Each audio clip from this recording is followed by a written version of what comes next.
ನನ್ನ ಮಗ ಏನು ತಪ್ಪು ಮಾಡಿಲ್ಲ, ಮತ್ತೆ ಬ್ರ್ಯಾಂಡಿ ಮಾಡ್ತಾಳೆ. ನಮ್ಮ ಅರುಣ ಅನ್ನೋ ಹುಡುಗ ಹಲ್ಲೆ ಮಾಡಿದ್ದಾನೆ, ಅದನ್ನ ನಾವು ಖಂಡಿಸ್ತೀವಿ. ಯಾಕಂದರೆ ಹೆಣ್ಮಕ್ಳ ಮೇಲೆ ಯಾರೇ ಕೈ ಮಾಡಿದ್ರು ಮತ್ತು ಕಾನೂನು ಕೈಗೆ ಎತ್ಕೊಂಡ್ರು ಅವ್ರನ್ನ ನಾವು ಯಾವತ್ತೂ ನಾವು ಸಪೋರ್ಟ್ ಮಾಡೋದಿಲ್ಲ. ಆ ಹುಡುಗಿ ದೂಡಕ್ಕೆ ಹೋಗಿದ್ದಕ್ಕೆ ಅವ್ರ ತಮ್ಮಂದಿರು ಹೋಗಿ ಇದ್ದಿದ್ರು, ನಾನು ಹೊಡೆದ್ರು ಸಾಯಿಸ್ತೀರ ಅಂತೇಳಿ ಇದು ಮಾಡಿದ್ರಲ್ಲ, ಅದು ನ್ಯಾಯ ಬೇಕು ನಮಗೆ. ಅನ್ನೋ ಮಹಿಳೆ, ಆ ಮಹಿಳೆ ಬಡ್ಡಿ ದಂಧೆನೇ ಕಾರಣ ಇದಕ್ಕೆ. 10,000 ಕೊಟ್ರೆ ಅದಕ್ಕೆ EMI ಅಂತೆ, ಅದು ಇದು ಅಂತ ಹೇಳಿ ಬಡ್ಡಿ ಅಂತ ಮುರಿದು 7,000 5,000 ಹಿಂಗ್ ಕೊಡ್ತಾರೆ. ಯಾರು ಶಾಬೀರ್ ಅವರು. ಮತ್ತೆ ಮೊನ್ನೆ ನಡೆದಂಥ ಘಟನೆ ಸಂಬಂಧಪಟ್ಟಂತೆ ಮೊದಲನೇದಾಗಿ ಏನು ಈ ನಮ್ಮ ಅರುಣ ಅನ್ನೋ ಹುಡುಗ ಹಲ್ಲೆ ಮಾಡಿದ್ದಾನೆ, ಅದನ್ನ ನಾವು ಖಂಡಿಸ್ತೀವಿ. ಯಾಕಂದರೆ ಹೆಣ್ಮಕ್ಳ ಮೇಲೆ ಯಾರೇ ಕೈ ಮಾಡಿದ್ರು ಮತ್ತು ಕಾನೂನು ಕೈಗೆ ಎತ್ಕೊಂಡ್ರು ಅವ್ರನ್ನ ನಾವು ಯಾವತ್ತೂ ನಾವು ಸಪೋರ್ಟ್ ಮಾಡೋದಿಲ್ಲ ಮತ್ತು ಖಂಡಿಸ್ತೀವಿ ಅದನ್ನ. ಹಾಗೆ ಈ ಘಟನೆ ಸಂಬಂಧಪಟ್ಟಂತೆ ಈ ಘಟನೆ ಆಗೋದಕ್ಕೆ ಕಾರಣ ಏನು ಅಂತ ಹೇಳಿದ್ರೆ, ಈಗ ಏನು ಭಾರಿ ಮುಗ್ಧ ಹೆಣ್ಮಗಳ ಥರ ಕಣ್ಣೀರು ಹಾಕ್ತಾ ನಮಗೆ ಅನ್ಯಾಯ ಮಾಡಿದರು, ಪೊಲೀಸ್ನವರು ಅನ್ಯಾಯ ಮಾಡಿದರು, ಎಲ್ಲರೂ ಅನ್ಯಾಯ ಮಾಡೋದು ಅಂತ ಮಾತಾಡ್ತಿದ್ದಾರೆ ಶಾಬೀರ ಅನ್ನೋ ಮಹಿಳೆ. ಆ ಮಹಿಳೆ ಬಡ್ಡಿ ದಂಧೆನೇ ಕಾರಣ ಇದಕ್ಕೆ. ಉದಾಹರಣೆಗೆ ಸಾಕಷ್ಟು ಹೆಣ್ಮಕ್ಳು ಈ ಶಾಬೀರ ಬಡ್ಡಿ ದಂಧೆಯಿಂದ ಸಿಲುಕಿ ಎಷ್ಟೋ ಜನ ಮನೆ ಬಿಟ್ಟು ಹೋಗಿದ್ದಾರೆ, ಎಷ್ಟೋ ಜನ ಅಲ್ಪ ಸ್ವಲ್ಪ ಇರೋ ಆಸ್ತಿನ ಮಾರ್ಕೊಂಡಿದ್ದಾರೆ.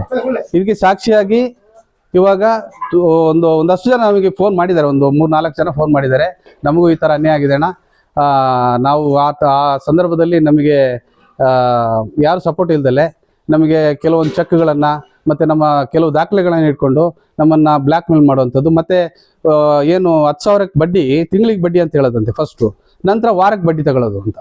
10,000ಕ್ಕೆ 2,000 ಬಡ್ಡಿ ವಾರಕ್ಕೆ. ಬಹುಶಃ 100%ಗಿಂತ ಹೆಚ್ಚು ಅನಿಸುತ್ತೆ, ಬಹುಶಃ ಅಷ್ಟು ಪರ್ಸೆಂಟ್ ಬಡ್ಡಿನ ಯಾರು ಈ ಮುಗ್ಧ ಬಡವರು ಯಾರಿದ್ದಾರೆ ಅಂಥವ್ರನ್ನ ಸುಲಿಗೆ ಮಾಡುವಂಥ ಕೆಲಸ ಈ ಶಾಬೀರಪ್ಪ ಅನ್ನೋದು. ಹಾಗಾಗಿ ಖಂಡಿತ ಮುಂದಿನ ದಿನಗಳಲ್ಲಿ ಏನು ನೊಂದಂಥ ಕುಟುಂಬಗಳು ಬಂದರೆ ಅವರಿಗೆ ನ್ಯಾಯ ಸಿಗಬೇಕು, ಮತ್ತೆ ಅವ್ರಿಗೆ ನಾವು ಖಂಡಿತವಾಗಿ ಸಪೋರ್ಟ್ ಇರ್ತೀವಿ. ಅವಾಗ ಬಸ್ರಿ ಹೆಂಗ್ಸನ 3 ಜನ ಹೆಂಗಸರು ಹೊಡೆದ್ರು, ಅವ್ರ ತಾಯಿನೂ ಸಮೇತ ಹೊಡೆದ್ರು. ಎಂತ ಗಂಡಸೆ ಆದ್ರು ಅವ್ನ ಕೈ ಕಾಲಲ್ಲಿ ನರ ಇಲ್ದಲ್ಲ ಇದ್ರು ತಾಯಿನ ತಂಗಿನ ಹೊಡೆಯತ್ತಿಗೆ ಗಂಡಸು ಸುಮ್ನಿರಲ್ಲ. ಗಂಡಸು ಹೆಂಗಸು ನೋಡಿದ್ಲು ಅಂತ ಕಂಪ್ಲೇಂಟ್ ಆಗಿರ್ಬೋದು, ಎಂತವ್ರಾದ್ರೂ ಸುಮ್ನಿರೋದಿಲ್ಲ. ತಾಯಿನೂ ತಂಗಿನ ಹೊಡೆದಾಗ ಎಂತ ಗಂಡಸಾದ್ರೂ ಕೈ ಕಾಲಲ್ಲಿ ಆಗ್ದಿಲ್ಲ ಅಂದ್ರು ಏನಾರು ತಂದು ಹೊಡಿತಾನೆ. ದುಡ್ಡು ಎಲ್ಲಿಂದ ಬರ್ತಾ ಇದೆ? ಮನೆ 7 ಲಕ್ಷಕ್ಕೆ ಲೀಸಿ ಹಾಕಿದ್ದಾರೆ, ಲೀಸಿಯಲ್ಲಿ ದುಡ್ಡು ಫುಲ್ ಇವ್ರ ಕೈ ಕೊಟ್ಟಿಲ್ಲ.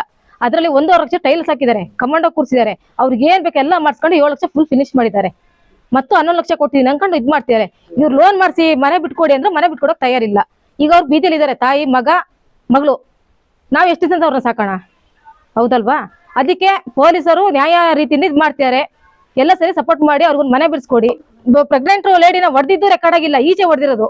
ಅವ್ರಿಗೆ ಹೆಂಗ್ ಬೇಕೋ ಹಂಗ್ ಮಾಡ್ಕೊಂಡಿದ್ದಾರೆ. ಆ ಹುಡ್ಗಿ ಬಂದು ತಪ್ಪಾಗಿ ಮಾತಾಡ್ಲಿಲ್ಲ ಅಂದ್ರೆ ಏನೂ ಆಗ್ತಿರ್ಲಿಲ್ಲ. ಆ ಹುಡ್ಗಿ ಮೊನ್ನೆ ಬಂದು ಅದು ಸಾಲ ಮಾಡ್ತಾನೆ ತಿರುಗ್ತಾನೆ ಅಂತ ಹೇಳ್ಬೇಕಾದ್ರು ಅವ್ರ ಮೇಲೆ ನಂಬ್ತಾರೆ. ಹುಡ್ಗಿ ವಿಷಯದಲ್ಲಿ ಇಡೀ ಊರು ನಂಬಲ್ಲ ಅವನ್ನ.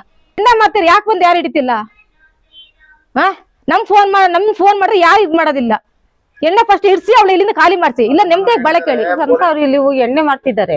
ಆದ್ರೂ CC ಕ್ಯಾಮ್ರಾ ಆಫ್ ಮಾಡ್ತಾರೆ. ಮೊನ್ನೆ ಅಷ್ಟೇ ಮಕ್ಳು ಹೊಡಿಯಕ್ಕೆ ಒಬ್ರು ಮಾತ್ರ ಇದಾಗಿದೆ, ಎಲ್ಲಾ ಮಕ್ಳು ಹೊಡಿಯಕ್ ಹೋಗಿದೆ ಅಂತ ಇದ್ ಮಾಡಿದ್ರೆ ಎಣ್ಣೆ ಮಾರತ್ತಕ್ಕೆ CC ಕ್ಯಾಮ್ರಾ ಆಫ್ ಮಾಡ್ತಾಳೆ ಅವಳು.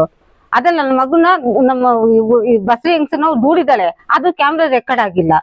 ಅದೆಲ್ಲ ನ್ಯಾಯ ಅಲ್ವಾ? ಅದು ಕೇಳ್ಬೇಕು, ನ್ಯಾಯನೇ. ಅದು ರೆಕಾರ್ಡ್ ಆಗಿಲ್ಲ ಅಂದ್ರೆ ಆ ಹುಡುಗಿ ದೂಡಕ್ ಹೋಗಿದಕ್ಕೆ ಅವ್ರ ತಮ್ಮಂದಿರು ಹೋಗಿ ಇದ್ದಿದ್ರು, ನಾನು ಹೊಡೆದ್ರು ಸಾಯಿಸ್ತೀರ ಅಂತೇಳಿ ಇದ್ ಮಾಡಿದ್ರಲ್ಲ, ಅದು ನ್ಯಾಯ ಬೇಕು ನಮ್ಗೆ.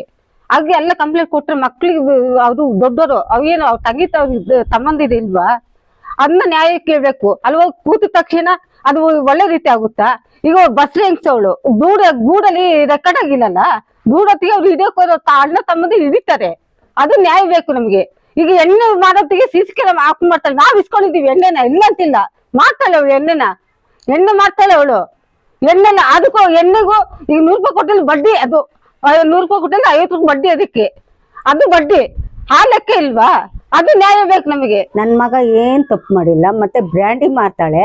ಎಲ್ಲರಿಗೂ 7 ಗಂಟೆ 7:15 ಒಳಗೆ ಕೊಡ್ತಾಳೆ. 9 ಗಂಟೆಗೆ ಹೋಗ್ಬೇಕಾರೆ ಅವ್ರ ಮನೇಲಿ ಗಂಡಸರು ಫುಲ್ಲು ಕೂತಿರ್ತಾರೆ. ಯಾಕೆ ಶಾಬೀರ ಇಷ್ಟೊಂದು ಜನ ಬಂದು ಕೂತಿದ್ದಾರೆ ಅಂದ್ರೆ, ನಿಂಗೆ ಅದೆಲ್ಲ ಬೇಕಾಗಿಲ್ಲ, ನಿಂಗೆ ಎಣ್ಣೆ ತಾನೇ ಬೇಕಾಗಿರೋದು, ಎಣ್ಣೆ ಇಸ್ಕ ಅಂತ ಹೇಳಿ ಎಣ್ಣೆ ಕೊಡ್ತಾಳೆ. ಇವತ್ತು ನಾವು ಈ ಬೀದಿ ಬರಕ್ ಕಾಲು ಅವಳೆ. ನನ್ನ ಹತ್ರ 3-4 ಚೆಕ್ ತಗೊಂಡಿದ್ದಾರೆ. ತಮ್ಮನ ಕೈಲಿ ಇಸ್ಕೊಂಡಿದೀನಿ, ಪೂರ್ಣಿಮನ್ ಕೈಲಿ ಇಸ್ಕೊಂಡಿದೀನಿ ಅಂತ. 10,000 ಕೊಟ್ರೆ ಅದಕ್ಕೆ EMI ಅಂತೆ, ಅದು ಇದು ಅಂತ ಹೇಳಿ ಬಡ್ಡಿ ಅಂತ ಮುರಿದು 7,000 5,000 ಹಿಂಗ್ ಕೊಡ್ತಾರೆ. ಯಾರು ಶಾಬೀರ್ ಅವರು. ಹಾಗಾಗಿ ನಂದು 3-4 ಚೆಕ್. ಏನಾದ್ರೂ ಚೂರ್ ಸಮಸ್ಯೆ ಬಂದ್ರೆ ಅವ್ರ ಕೈಲಿ ಜಗಳಾಡ್ದವ್ರ ಕೈಲಿ ಮಾತಾಡಕ್ ಹೋದ್ರೆ ನೀನ್ ಚೆಕ್ ಹಾಕ್ತೀನಿ, ನೀನ್ ದುಡ್ಡು ಕೊಡಲ್ಲ, ಚೆಕ್ ಹಾಕ್ತೀನಿ ಅಂತ ಆ ಚಿಕ್ಕ ಮಗುನ್ ಇಟ್ಕೊಂಡು ನಾನು ಹಾಂದಿಯಿಂದ ಇಲ್ಲಿ ಮಗುನ್ ಬಿಟ್ಟು ಕೆಲ್ಸಕ್ ಹೋಗ್ತೀನಿ. ನಿಂದು ಇಲ್ಲಿ ಆಧಾರ್ ಇಲ್ಲ, ID ಕಾರ್ಡ್ ಹಾಂದಿದಿರೋದು, ನೀನ್ ಇಲ್ಲಿ ಹೆಂಗ್ ಕಂಪ್ಲೇಂಟ್ ಕೊಡ್ತೀಯಾ, ನಾನು ನೋಡ್ತೀನಿ, ನನಗೂ ಕೋರ್ಟ್ ಕಚೇರಿ ಎಲ್ಲ ಗೊತ್ತು ಅಂತ ನನ್ನ ತುಂಬಾ ಎದುರಿಸ್ತಾರೆ. ಅಂತದ್ರಲ್ಲಿ 2-3 ಚೆಕ್ ಇಟ್ಕೊಂಡಿದ್ದಾರೆ. ಚೆಕ್ ಇಟ್ಕೊಂಡು ನನಗೆ ಯಾವಾಗ್ಲೂ ಎದುರಿಸ್ತಾರೆ, ಚೆಕ್ ಹಾಕ್ತೀನಿ, ಇಲ್ಲಾಂದ್ರೆ ದೇವ್ರಿಗೆ ಹಾಕ್ತೀನಿ, ಚೆಕ್ ಹಾಕ್ತೀನಿ ಅಂತ. ನಾನು ಇಷ್ಟರವರೆಗೆ ನನ್ನ ಫ್ಯಾಮಿಲಿವರೆಗೂ ಎದ್ರಿಕೊಂಡು ನಾನು ಸುಮ್ನೆ ಇದ್ದೆ ಸರ್. ಈ ಮಗುನಿಗೆ ಇಸ್ಕೊಂಡು ಮಗುನನ್ನು ಇದ್ ಮಾಡ್ತಾರೆ ಅವರು. ಮಗುನ್ ನೋಡಿ ಸುಮ್ನೆ ಆಗಿದ್ದೀನಿ, ಇಲ್ಲ ಚೆಕ್ ಹಾಕ್ತೀನಿ, ಇಲ್ಲ ಬಿಡಲ್ಲ ನಾನು ನಿನ್ನ, ಕೋರ್ಟ್ ಕಚೇರಿ ನೋಡುತ್ತೆ, ನಾನ್ ಮನೇಲಿ ಇರ್ತೀನಿ, ಇಲ್ಲಾಂದ್ರೆ ದೇವ್ರಿಗೆ ಹಾಕ್ತೀನಿ ಅಂತಾರೆ. ನಂದು ನ್ಯಾಯವಾಗಿ ದುಡ್ಡು ಕೊಟ್ಟಿದ್ದೀನಿ, ತಗೊಂಡಿದ್ದೀನಿ, ಅವ್ರು ನ್ಯಾಯವಾಗಿ ನನಗೆ ಚೆಕ್ ಕೊಡ್ಲಿ ಸರ್. ಮಂಗಳೂರಲ್ಲಿ ಇದ್ದೆ ನಾನು. ಶುಕ್ರವಾರ ಬಂದೆ. ಶುಕ್ರವಾರ ಬಂದು ಶನಿವಾರ ಸಂಜೆ ಒಂದು 6:15ಗೆ ಅಂಗಡಿಗೆ ಹೋಗೋಣಂತ ಅಂಗಡಿಗೆ ಹೋದೆ. ಇವಳು ಇದ್ಕೊಂಡು ಕರೆದ್ಲು, ಯಾರು ಸಾಹೇಬ್ರ ಕರೆದು ನಾನು ಯಾರನ್ನ ಕರೀತಲ್ಲ ಅಂತ ಮತ್ತೆ ಸುಮ್ಮನೆ ಹೋದೆ. ನಿನಗೆ ಬಾರೆ ಅಂತ ಹೇಳಿದ್ಲು. ಹಿಂಗೆ ತಿರುಗಿ ನೋಡಿದ್ರೆ ನಿನಗೆ ಬಾ, ಪೊಲೀಸ್ ಅವರೆಲ್ಲ ನನ್ನ ಕೈಯಲ್ಲಿ ಇದ್ದಾರೆ, ನಿನ್ನ ಮನೆ ನೀನು ಹೆಂಗೆ ಬಿಡಿಸ್ಕೊಳ್ತೀಯ ನಾನು ನೋಡ್ತೀನಿ, ನಾನು ಒಳ್ತಿ ಮುಂದೆ ಬೇವರ್ಸ್ ಮುಂದೆ ಅಂತ ಎಲ್ಲ ಹೇಳಿ ನನ್ನ ಹಿಡ್ದು ನೂಕಿದ್ಲು. ಆವಾಗ ಮಕ್ಳು ಬಂದು ನನ್ನ ಎಬ್ಬರಿಸಿದ್ರು. ಅಷ್ಟೇ ಆಗಿದ್ದು. ನನ್ನ ಹೆಸರು ಅನ್ಸೂಯ. ಅದೇ 2 ವರ್ಷದಿಂದ ಮನೆ ಬೋಗ್ಯಕ್ಕೆ ಹಾಕೊಂಡಿದ್ವಿ. ಇನ್ನು 6 ತಿಂಗಳು ಟೈಮ್ ಇತ್ತು ಬಿಡ್ಸ್ಕೊಳಕ್ಕೆ. ಅಷ್ಟೊತ್ತಿಗೆ ಅದೇ ಮೊನ್ನೆ ನಮ್ಮ ತಾಯಿಯವ್ರು ಹೋದಾಗ ಒಲ್ತಿ ಮುಂಡೆಯವರು ಹಂಗೆ ಹಿಂಗೆ ಅಂತ ಹೇಳ್ಬಿಟ್ಟು ಮನೆ ನಾವು ಕೊಡೋದಿಲ್ಲ, ಎಲ್ಲ ನಮ್ಮ ಕೈಯಲ್ಲಿ ಇದೆ, ನೀವ್ ಹೆಂಗ್ ಮನೆ ಬಿಡಿಸ್ಕೊಳ್ತೀರಿ ಅಂತ ಹೇಳ್ಬಿಟ್ಟು ನಮ್ಮ ಅಮ್ಮನ ಮೇಲೇನು ಬಲ್ದಾಗ ಭುಜದ ಮೇಲೆ ಕೈ ಹಾಕಿ ಒದ್ದು ಎಲ್ಲ ಮಾಡಿದ್ದಾರೆ. ಮೊನ್ನೆ ನನ್ನ ಮೇಲೇನು ಅಷ್ಟೇ, ನಾನು ಹೋಗುವಾಗ್ಲೂ ಬಾರೆ ಇಲ್ಲಿ ಅಂತ ಕರೆದು ಏಕವಚನದಲ್ಲಿ ಮಾತಾಡಿ, ನೀನು ಇಂಥವ್ರಿಗೆ ಬಸ್ರಿ ಆಗಿದ್ಯಾ, ನಿನ್ನ ಗಂಡನಿಗೆ ಬಸ್ರು ಆಗಿಲ್ಲ ಅಂತ 8 ತಿಂಗಳು ನನಗೆ ತುಂಬ ಗರ್ಭಿಣಿ ನಾನು. ನನ್ನ ಮೇಲೆ ಇಲ್ದ ಸಲದ ಯಾರ್ಯಾರಿಗೂ ಇದಾಗಿದ್ಯಾ ನೀನು ಅಂತ ಹೇಳ್ಬಿಟ್ಟು ಏನೇನೋ ಮಾತಾಡಿ ನನಗೆ ಅವಮಾನ ಮಾಡಿ ನನ್ನ ಇಟ್ಕೊಂಡು 3 ಜನ ದೂಡಿದಕ್ಕೆ ನನ್ನ ತಮ್ಮ ಅದನ್ನು ಎಂಥವ್ರಾದ್ರೂ ಅಷ್ಟೇನೆ, ನನ್ನ ತಮ್ಮ ಅದನ್ನು ಹೋಗಿ ಕೇಳಿ ಗಲಾಟೆ ಮಾಡಿರೋದು ಅವ್ರ ಹತ್ರ ಅಂತ.